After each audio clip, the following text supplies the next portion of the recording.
जैसे जैसे दुनिया विकास की लक्ष्य की ओर बढ़ रही है, नई टेक्नोलॉजी को ज़मीन पर उतारने में एक एक करके सफलता भी मिलती जा रही है। दुनिया भर में ऊर्जा की ज़रूरत के लिए अब तक कोयले और कुछ हद तक सौर पवन ऊर्जा जैसे माध्यमों पर निर्भरता कम करने और उससे भी कहीं ज़्यादा क्लीन एनर्जी पैदा करने के लक्ष्य के साथ 35 देश एक साथ आए हैं।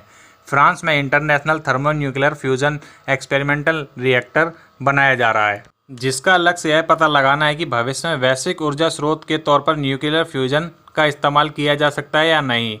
अब इस रिएक्टर की असेंबली मंगलवार को फ्रांस में शुरू हो गई है। इस मौके पर भारत समेत आईटीआर के कई सदस्य देशों के प्रतिनिधि मौजूद रहे।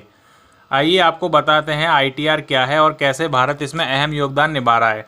तो देर ना करते हुए वीडियो को स्टार्ट कर लेते हैं, लेकिन उससे पहले अगर आप चैनल पर पहली बार आए हैं तो प्लीज़ चैनल को सब्सक्राइब कर लेना और वीडियो को अंत तक ज़रूर देखना, नहीं तो आप बहुत सी महत्वपूर्ण जानकारियां मिस कर दोगे। नमस्कार दोस्तों, स्वागत है आप सभी का आपके अपने चैनल राइट टू नो में।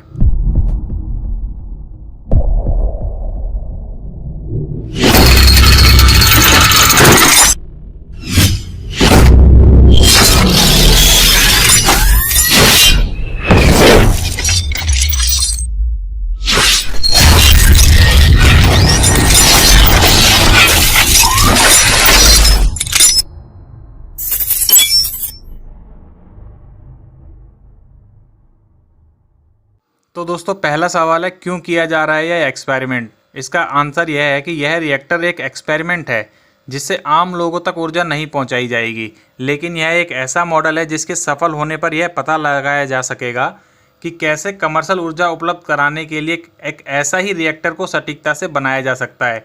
आईटीआर का लैटिन में मतलब भी है रास्ता, और इस एक्सपेरिमेंट से बेहतर ऊर्जा के लिए नया रास्ता तैयार किया जा रहा है। क्या है न्यूक्लियर फ्यूजन रिएक्शन? टोकामेक एक ऐसी ही डिवाइस है जो मैग्नेटिक फील्ड की मदद से न्यूक्लियर फ्यूजन जनरेट करती है। पारंपरिक तरीकों की जगह फ्यूजन रिएक्शन को ऊर्जा उत्पादन के लिए इस्तेमाल किया जा सकता है या नहीं, इसे लेकर ही आईटीआर यह एक्सपेरिमेंट कर रहा है। खास बात यह है कि न्यूक्लियर रिएक्शन सितारों में होता है, तो इस तरह से ही आईटीआर धरती पर भी एक सितारा बना रहा है। न्यूक्लियर फ्यूजन रिएक्शन से 15 करोड़ डिग्री सेल्सियस का तापमान पैदा होता है। इसकी वजह से प्लाज्मा पैदा होता है, जिसमें हाइड्रोजन के आइसोटॉप्स आपस में फ्यूज होकर हीलियम और न्यूट्रॉन बनाते हैं। शुरुआत में रिएक्शन से गर्मी पैदा हो, इसके लिए ऊर्जा की खपत होती है, लेकिन एक बार रिएक्शन शुरू हो जाता है तो फिर रिएक्शन की वजह से ऊर्जा पैदा भी होने लगती है। आईटीआर पहला ऐसा रिएक्टर है जिसका उद्देश्य है कि न्यूक्लियर फ्यूजन रिएक्शन के शुरू होने में जितनी ऊर्जा इस्तेमाल हो, उससे ज़्यादा ऊर्जा रिएक्शन की वजह से बाद में उत्पादन के तौर पर निकाले। क्यों बेहतर है फ्यूजन रिएक्शन ऊर्जा, आइए जान लेते हैं। पारंपरिक ईंधनों और अक्षय ऊर्जा के स्रोतों के अलावा अभी दुनिया में कई न्यूक्लियर फिशन रिएक्टर काम कर रहे हैं, लेकिन इसके साथ ही एक बहुत बड़ा खतरा है लीक और रिएक्टिव वेस्ट का। फ्यूजन रिएक्टर से बेहद कम वेस्ट होता है और यह रिएक्शन अपने आप में ही इतना मुश्किल होता है कि इसका लीक होना मुश्किल है। वहीं कोयला जैसे ईंधनों के सिर्फ सीमित संसाधन पृथ्वी पर बचे हैं, बल्कि उनकी वजह से कार्बन उत्सर्जन, जलवायु परिवर्तन और ग्लोबल वार्मिंग का एक बड़ा कारण है।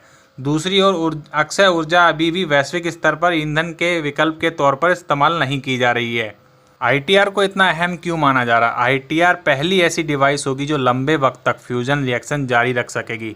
आईटीआर में इंटीग्रेटेड टेक्नोलॉजी और मटेरियल का टेस्ट किया जाएगा, जिसका इस्तेमाल फ्यूजन आधारित बिजली के कमर्शियल उत्पादनों के लिए भी किया जाएगा। बड़े स्तर पर अगर कार्बन फ्री स्रोत के तौर पर यह एक्सपेरिमेंट सफल हुआ तो भविष्य में क्लीन एनर्जी के क्षेत्र में दुनिया को अभूतपूर्व फायदा होगा। पहली बार 1985 में इसका एक्सपेरिमेंट का पहला आइडिया लॉन्च किया गया था। आईटीआर की डिज़ाइन बनाने में इसके सदस्य देश चीन, European union, Bharat, Japan, Korea, रूस, द यूनाइटेड स्टेट्स के हज़ारों इंजीनियरों और वैज्ञानिकों ने अहम भूमिका निभाई है। आईटीआर में भारत की भूमिका क्या है, ये भी एक बहुत बड़ा अहम सवाल है। आइए इसको भी जान लेते हैं।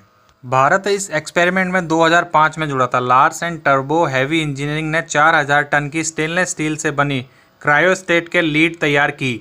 इसके अलावा Bharat upper lower cylinder shielding, cooling system, cryogenic system, heating system बना रहा है।